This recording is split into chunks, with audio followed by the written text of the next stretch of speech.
10 Texas Rangers trained their guns on the Sharp House, a brothel on the northern outskirts of Del Rio, Texas. It was December 1st, 1906, and the Rangers had the place surrounded. Captain Rogers ordered all the ladies to come out. The Rangers knew their man was inside, and they were going to take him tonight. That man was Ed Putnam. He was a horse thief and a killer to boot. It was 2 weeks ago that he arrived in Del Rio under the name A.R. Sibley. Now, as ever, Putnam had left a trail of frauds and bodies in his wake. But this was the end of the line. Sheriff John Robinson was growing impatient. For 30 minutes now, it had been more of a standstill than a standoff. Then the sheriff finally ordered his men to open fire. Putnam survived the volley and took cover in the rear of the house. But now he was in a tight spot. He had guns on him from all sides. Escape was impossible, but he couldn't just sit there. They were giving Putnam hell, and he needed to give some back. So he went to the window and lined up his shot. He pulled back the curtain with the barrel of his revolver, and just as he did, a bullet nailed him beneath his left eye. It severed his jugular and exited through his shoulder. Ed Putnam fell dead, and the ranger who did the job was a new recruit, a young dead-eyed shot named Frank Hamer.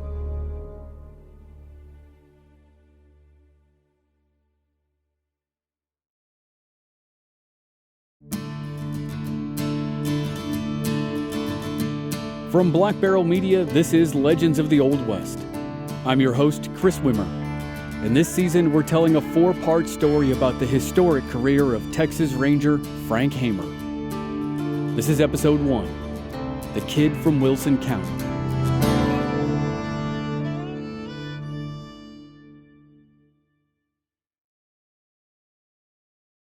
Francis Augustus Hamer was born in Fairview, Texas on March 17, 1884, to Franklin Hamer and Lou Emma Francis. The elder Frank was from all over, having been born in Missouri and moving between Ohio, Pennsylvania, and West Virginia. He came to Texas by way of the Army after enlisting in 1874 and being stationed at Fort Clark, just north of the U.S.-Mexico border.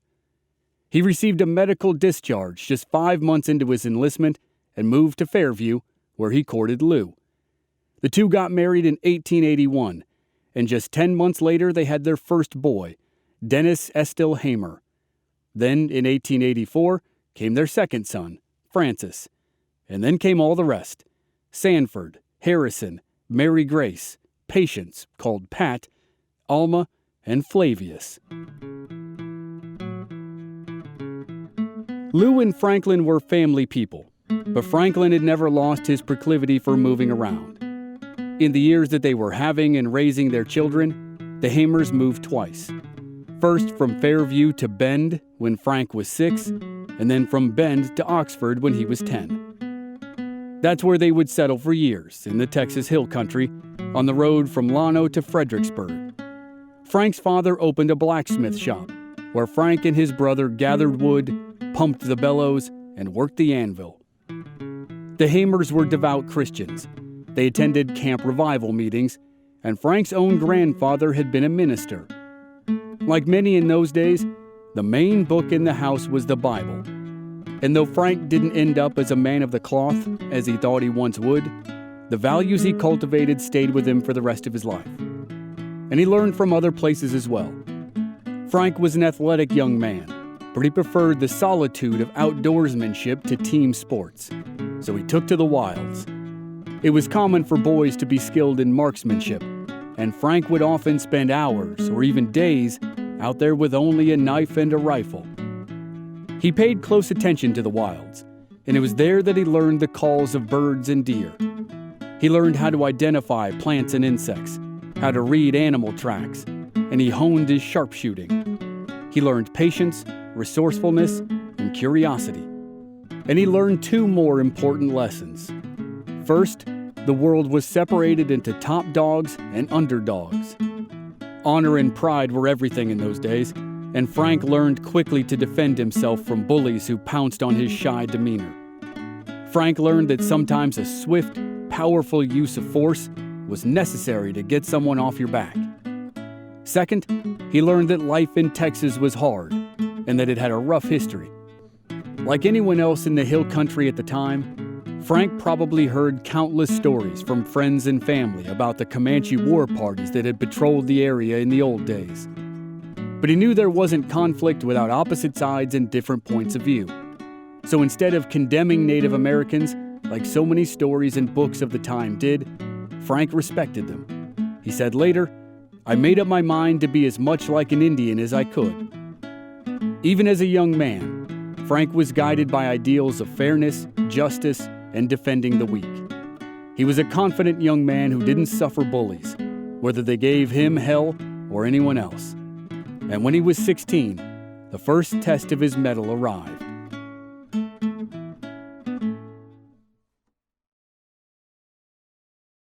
It was 1900, and once again the Hamers had moved. Franklin had packed up the family and moved everyone to Regency, Texas, about 60 miles north of Oxford. Frank was a strapping young man, standing 6 feet tall and sporting broad shoulders and strong arms. Frank and his 12-year-old brother Harrison had agreed to help work the land of a local sharecropper, Dan McSween. McSween was a widower, and in return for the help, he agreed to give Frank half the yield of the land come harvest time. It was a good enough deal that Frank and Harrison spent the spring on the farm. But McSween was one to hold a grudge, and it didn't take him long to notice that Frank was a skilled shot. McSween approached Frank one day, as the youngster was tilling the fields, and asked if Frank would do him a favor for $150. Frank had inherited his father's wry sense of humor. He looked up at McSween and asked him who he would have to kill. But McSween wasn't kidding.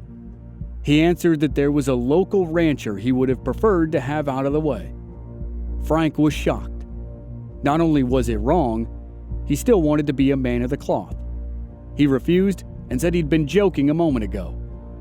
McSween upped the offer to $200. McSween also promised that Frank wouldn't get caught. The plan was that McSween would bring the rancher over to the farm. Then Frank, hidden in a covered wagon, would shoot the rancher through a slit in the canvas. McSween probably shouldn't have given the plan away. Not only did Frank refuse, but he said he would warn the rancher of the whole thing. Off to the side, hiding behind a tree, Harrison heard it all. He also heard, just as well as Frank, when McSween promised to kill Frank if word of the idea ever got out.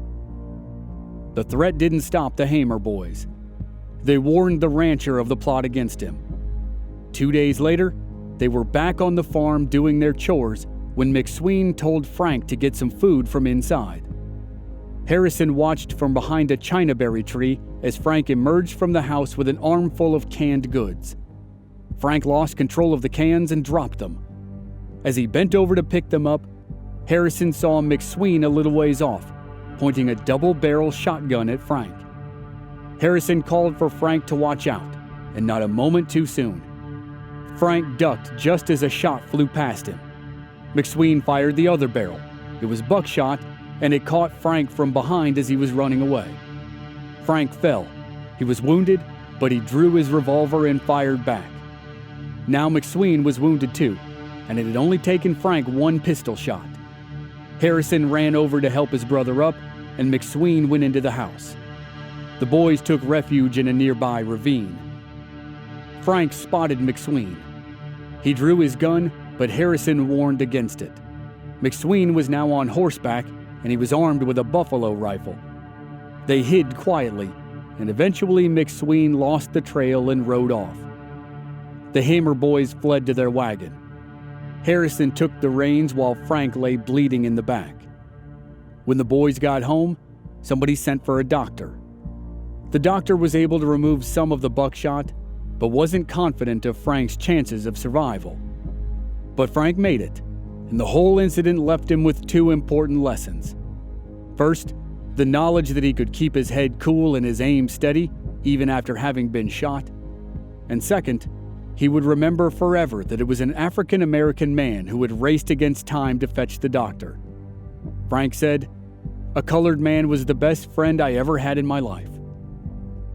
The wording of Frank's praise reflects the racial prejudices of the time, but Frank wouldn't forget that if it hadn't been for that man, he probably wouldn't have lived to see his 17th birthday. No doubt he would remember it in the future as he took on lynch mobs in East Texas. But for now, he was still a boy becoming a young man, and he was just about to come into his own.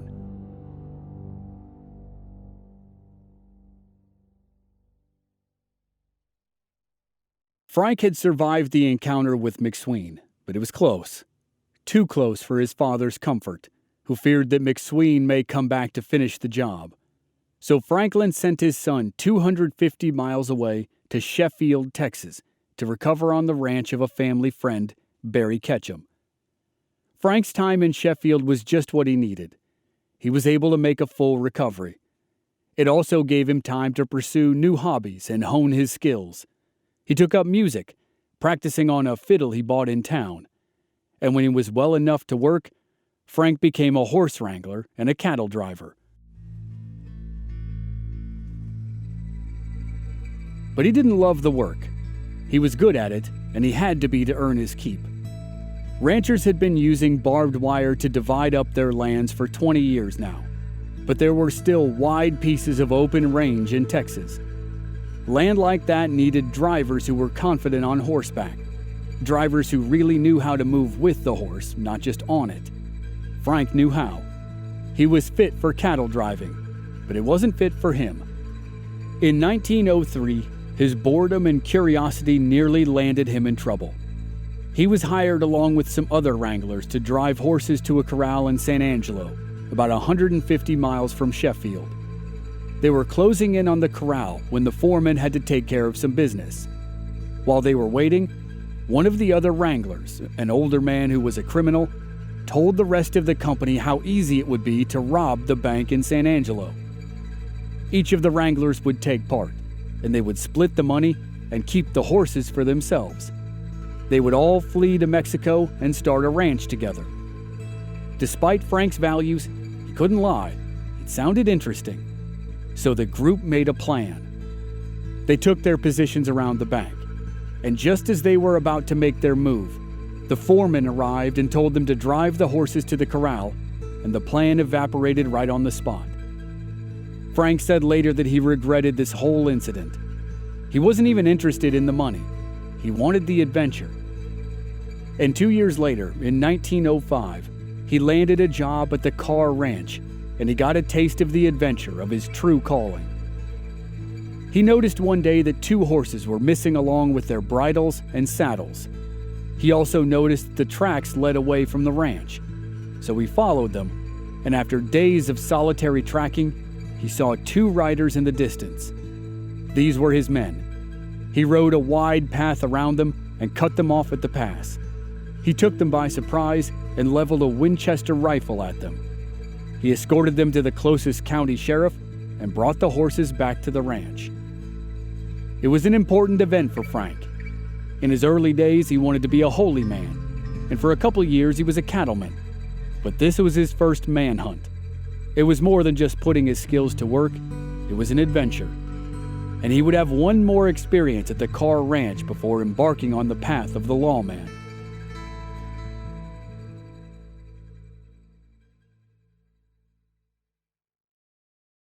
It was October of 1905, and the country was modernizing. One important development was the telephone. Not everyone had one in their home, but there was one at the Carr Ranch where Frank worked. In those days, it was possible to listen in on local conversations on what was known as a party line. Younger listeners probably don't remember party lines, but amazingly, they were still in existence in some part of the country up until the early 2000s. Back in 1905, Frank eagerly listened in on the party line to cure his boredom, and it led to the adventure that was the turning point in his life.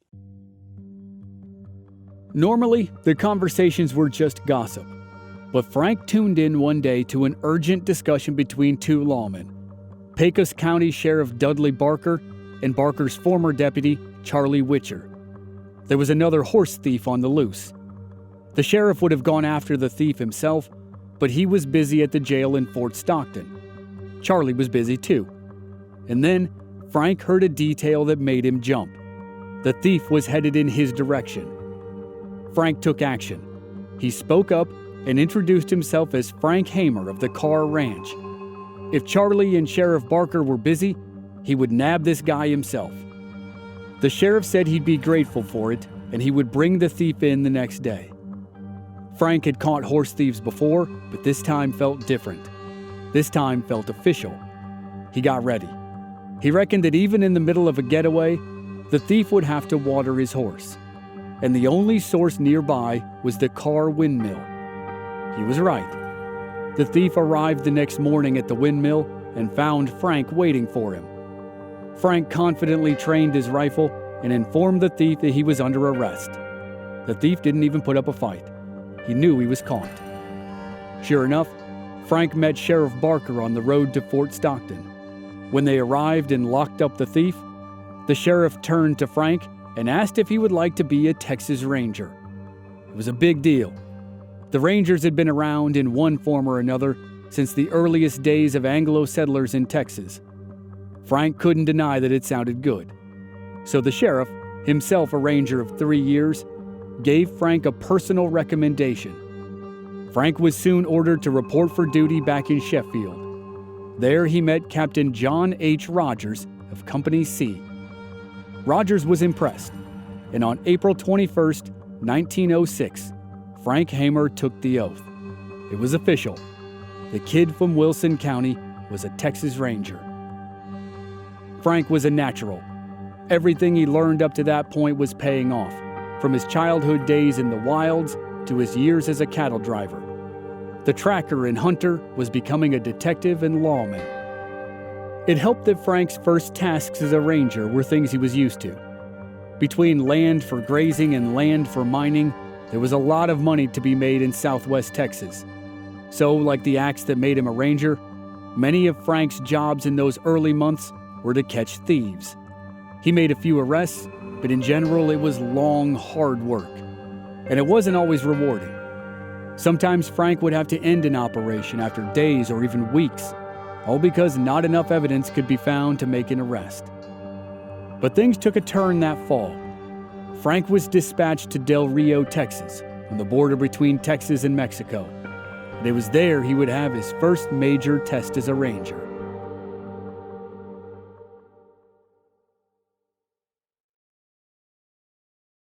Del Rio was a little town, but it provided no shortage of work for lawmen. The country might have been modernizing, but many parts of it were still the Wild West. The Rangers were stretched thin as they rode back and forth to police all the little towns of Texas. The Rangers received a call on the afternoon of November 30th. It was about a missing person, a man named Blake Cawthorn. His wife called it in. She said he'd left that morning and hadn't come back. Then the next day, on December 1st, someone found the body. Captain Rogers' investigation revealed something important. Cawthorn had turned up dead after making a deal with a man named A.R. Sibley. Sibley had arrived in Del Rio 2 weeks earlier, claiming to be a livestock dealer. But Cawthorn wasn't the first person to disappear after dealing with Sibley. John Ralston was a shepherd who'd agreed to sell his flock to Sibley for $6,000. They were on their way to the bank in Del Rio to complete the transaction. Then, 9 miles from town, Sibley shot Ralston. That happened just 1 week before Blake Cawthorn went missing. And now, Cawthorn had been found dead from a gunshot wound. He was slumped over in the front seat of his buggy, just a few miles from Del Rio. He was a rancher who thought he'd paid $4,500 to buy a flock of sheep from Sibley. It was the flock of the dead shepherd, John Ralston. But the flock wasn't Sibley's to sell. For one thing, he hadn't actually paid Ralston, he'd killed him instead. And for another, he didn't actually have the flock. John Ralston's boys were still tending it, and they'd grown suspicious after their father hadn't returned from Del Rio, and they'd put in a missing persons report.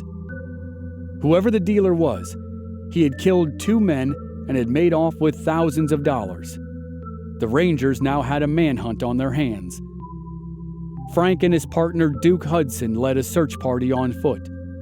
They set a bloodhound on the trail and combed through jagged terrain in search of the fugitive. Captain Rogers and Valverde County Sheriff John Robinson went to the scene of the latest crime.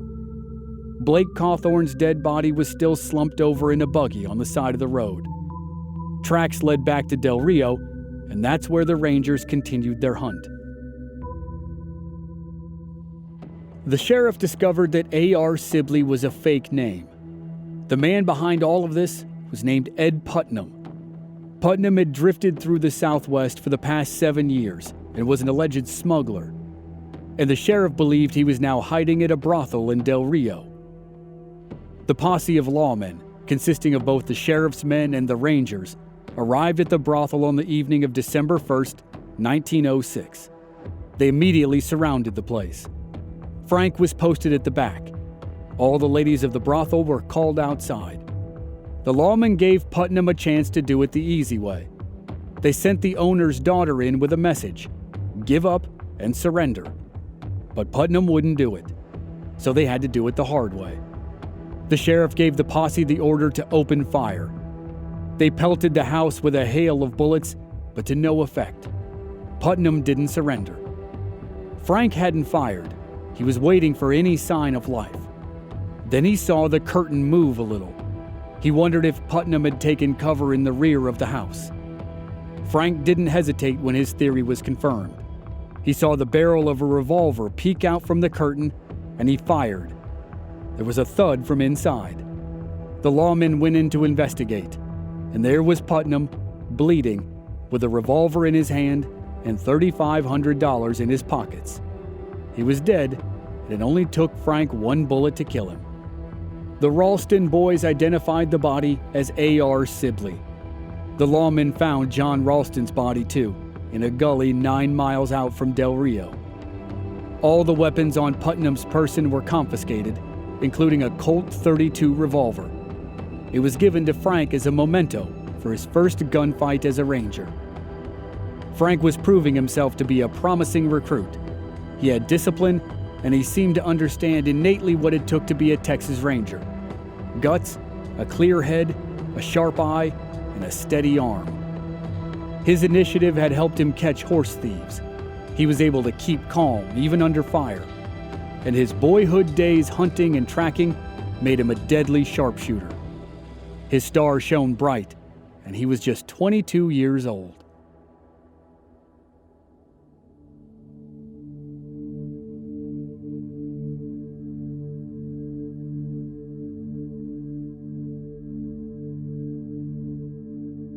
Next time on Legends of the Old West, Frank is dispatched to East Texas, where racial tensions are high. He's given his next big challenge, protecting black men awaiting trial from angry mobs. He's outnumbered again and again, and he'll have to keep his wits about him if he's going to do his job in the midst of the violence. That's next week on Legends of the Old West.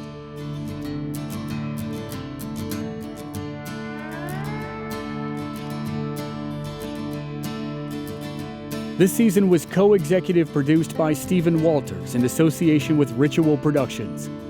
Research and writing by Dante Flores. Original music by Rob Valier. Audio editing and sound design by Dave Harrison. I'm your host and producer, Chris Wimmer. Find us at our website, blackbarrelmedia.com, or on our social media channels. We're at Old West Podcast on Facebook, Instagram, and Twitter. And you can stream all our episodes on YouTube. Just search for Legends of the Old West Podcast. Thanks for listening.